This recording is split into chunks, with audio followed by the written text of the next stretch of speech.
Donc on continue. Donc, comme on l'a dit, Allah subhanahu wa ta'ala, il nous a dit وَمَا خَلَقْتُ الْجِنَّ وَالْإِنسَ إِلَّا لِيَعْبُدُونَ. Je n'ai créé les djinns et les hommes que pour qu'ils m'adorent, selon le sens de la traduction. Et donc personne n'est censé ignorer le but de sa présence sur terre. Car si tu ne sais pas pourquoi tu es là, comment vas-tu pouvoir concrétiser ce but?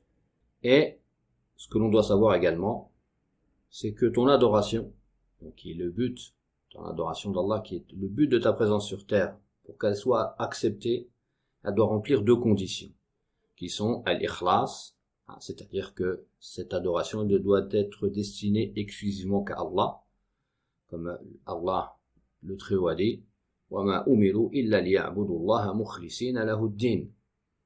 Et il ne leur est ordonné que de vouer un culte exclusif à Allah.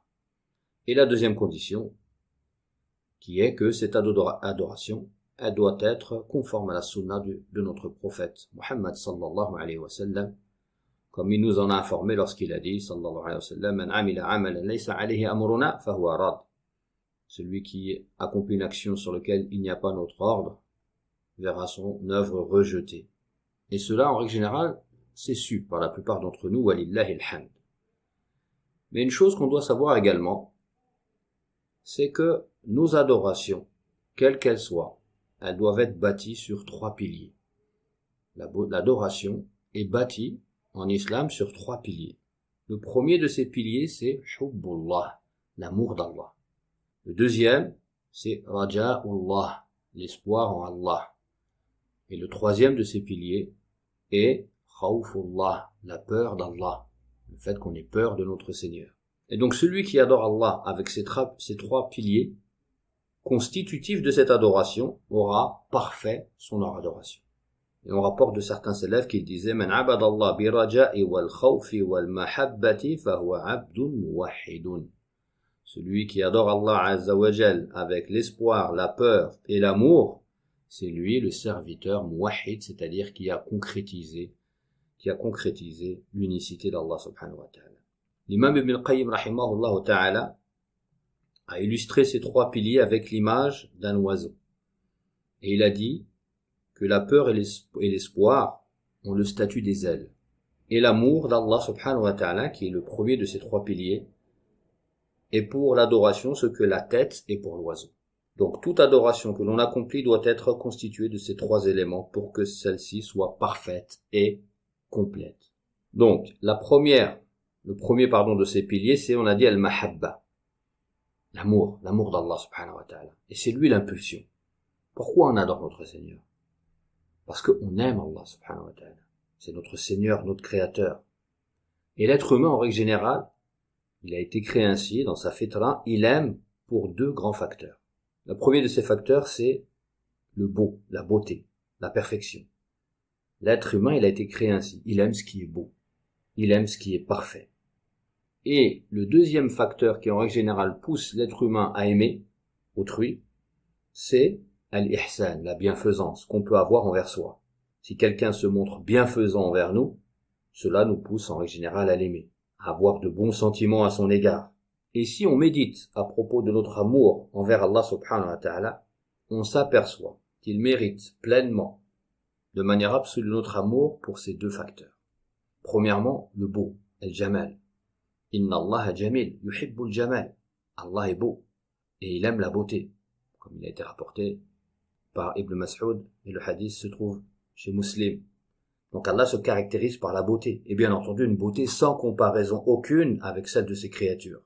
Tellement beau que la plus grande ni'ma, le plus grand des bienfaits des gens du paradis sera de le regarder. Ils savoureront ce délice au point d'en oublier tous les autres délices du paradis.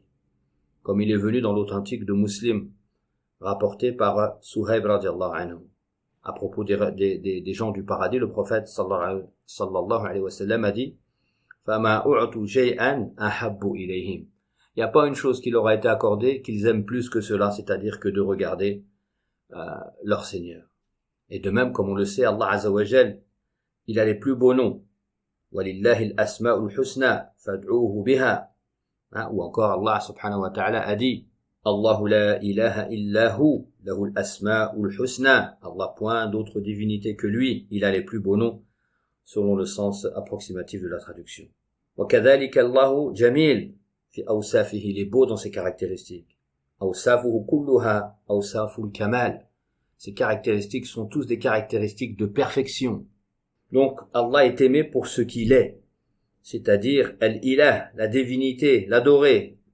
Il est aimé pour ses noms, ses attributs, qui sont tous parfaits. Et il est aimé pour ses actes, qui sont tous parfaits également. C'est donc un amour absolu que l'on doit à Allah. Et si on médite le deuxième facteur pour lequel l'être humain est enclin à aimer, qu'on a cité tout à l'heure, on a dit c'est la bienfaisance qu'on peut avoir envers nous. Si on médite cela, on trouvera qu'il n'y a pas plus bienfaisant envers nous qu'Allah. Il n'y a pas un bienfait sur toi, ya Abdallah, ya Amatallah, sans qu'il ne provienne d'Allah. La vie, c'est lui qui te l'a donné, la santé, c'est lui qui te l'a donné, les biens matériels, la descendance. Si on voulait dénombrer les bienfaits d'Allah sur nous, on ne le pourrait pas. Wa in ta'uddu ni'matallahi la tuhsuha, innal insana la zalumun kaffar. Or, si vous comptiez les bienfaits d'Allah, vous ne sauriez jamais en arrêter le nombre. L'homme est vraiment beaucoup trop injuste et ingrat, selon le sens de la traduction. Donc tout provient de lui. Tu ne peux pas trouver plus bienfaisant envers toi, ya Abdallah, qu'Allah subhanahu wa ta'ala. Et si on médite sur cela, cela doit entraîner notre amour. Car comme le disent les Arabes, al-mar'u asirul ihsan, l'homme est prisonnier de la bienfaisance. Car celui qui était bon envers toi, ça te pousse à être reconnaissant envers lui. Donc Allah mérite notre amour absolu. Car c'est lui qui a les plus beaux noms, les plus beaux attributs, les plus beaux actes. Et c'est lui également le plus bienfaisant envers nous. Et cela sans égal.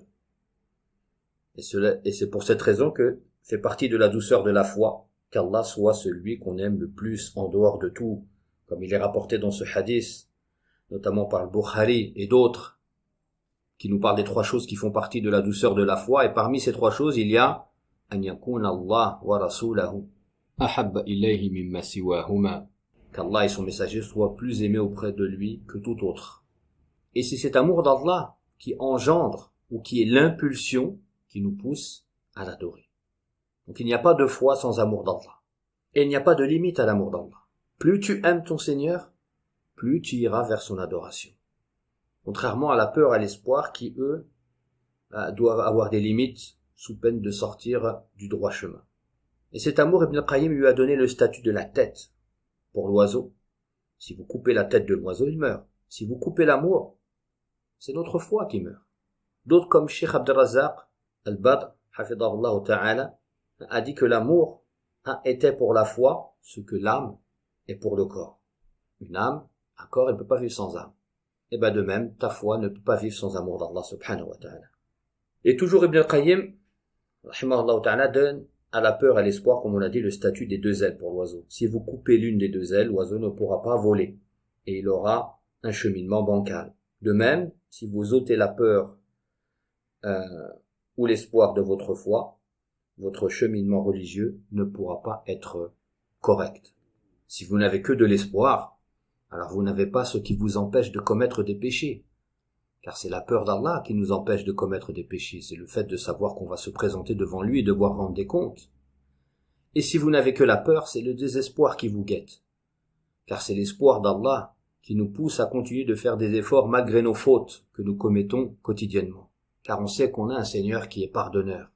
Et si vous observez attentivement la sourate Al-Fatiha, qu'on récite au minimum 17 fois par jour, si on observe attentivement cette sourate, on verra qu'il y est clairement stipulé ces trois piliers. Dans cette sourate, il y a l'évocation de l'unicité. Iyyaka na'budu wa iyyaka nasta'in. C'est toi seul que nous adorons et c'est à toi seul que nous demandons de l'aide. Mais si on regarde bien avant d'arriver à ce verset Iyyaka na'budu wa iyyaka nasta'in, qui affirme clairement l'unicité d'Allah dans l'adoration, qu'est-ce qu'on remarque?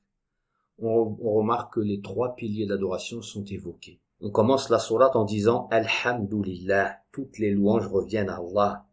Et la louange, c'est comme l'a défini Ibn Taymiyyah, Dhikru sifat al-mahmoud ma'a mahabbatin wa ta'zim, c'est l'évocation des caractéristiques de celui qu'on loue, des belles caractéristiques de celui qu'on loue, avec amour et vénération, glorification. Et c'est Al-Hamd, comme Al-Tabari l'a dit dans son tafsir, en rapportant cela d'Ibn Abbas, c'est le remerciement et la reconnaissance de ses bienfaits.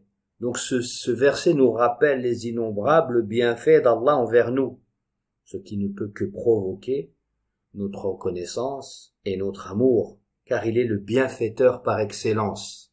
Ensuite on dit Ar-Rahman Ar-Rahim, le très miséricordieux, le tout miséricordieux. Qu'est-ce que cela évoque quand on récite ce verset? Qu'est-ce que cela engendre chez nous? Qu'est-ce que cela suscite? Ça suscite l'espoir. L'espoir de se voir accorder sa miséricorde, son pardon. Et cela nous empêche donc de désespérer malgré nos fautes, nos manquements à son égard. Comme pour te dire, Ya Abdallah, Ya Amatallah, peu importe ce que tu vas pouvoir commettre comme faute, et tu en commettras certainement, tu as un Seigneur qui est miséricordieux, et qui est prêt à te pardonner.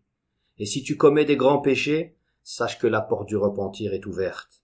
Et ensuite on dit, Maliki Yawmiddin, le maître du jour du jugement, ou le roi du jour des comptes, selon le sens de la traduction. Là, qu'est-ce qu'on a comme idée? On a l'idée que l'on va comparaître devant lui. On va devoir rendre des comptes de tous nos actes, nos paroles, nos regards, nos silences. Et qu'on aura un jugement au poids de l'atome. وَمَنْ يَعْمَلْ مِثْقَالَ ذَرَّةٍ خَيْرًا يَرَهُ وَمَنْ يَعْمَلْ مِثْقَالَ ذَرَّةٍ شَرًّا يَرَهُ. Et celui qui fera le poids d'un atome de bien le verra, et celui qui fera le poids d'un atome de mal le verra. Et donc là, ça évoque quoi? Qu'est-ce que cela suscite? Ça suscite la peur.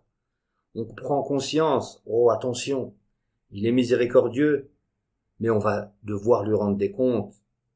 Et comme il est dit dans certains versets du Coran, innahu shadidul iqab, il est dur en punition. Donc on a alhamdulillah, ça suscite l'amour. Ar-Rahman Ar-Rahim, ça suscite l'espoir. Maliki Yawmiddin, ça suscite la crainte. Et lorsque ces trois piliers sont là, ces trois piliers de l'adoration sont en place, c'est là que vient le verset de l'adoration. Iyyaka na'budu wa iyyaka nasta'in. Car c'est à ce moment-là seulement que l'on peut adorer correctement Allah subhanahu wa ta'ala. Lorsque dans notre adoration il y a l'amour qui est l'impulsion, l'espoir et la crainte. On revient au livre, Inch'Allah. Cheikh ensuite nous dit, donc on continue. Donc,